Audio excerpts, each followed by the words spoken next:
Hello friends, first draw a letter O and then number 2 right next to it. Can you guess what is going to be? Tell me in the comments.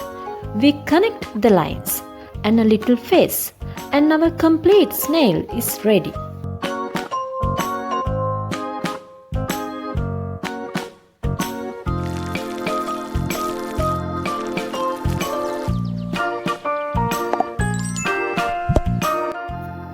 Before we color it, smash that like button if you think this trick is cool.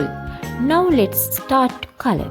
I'm using so many bright colors for the shell.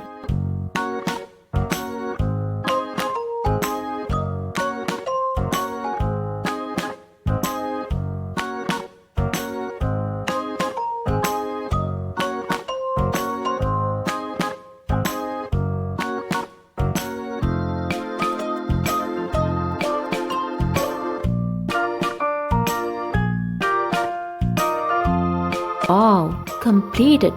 Look at that. Subscribe right now if you need more easy drawing tips. Thank you for watching.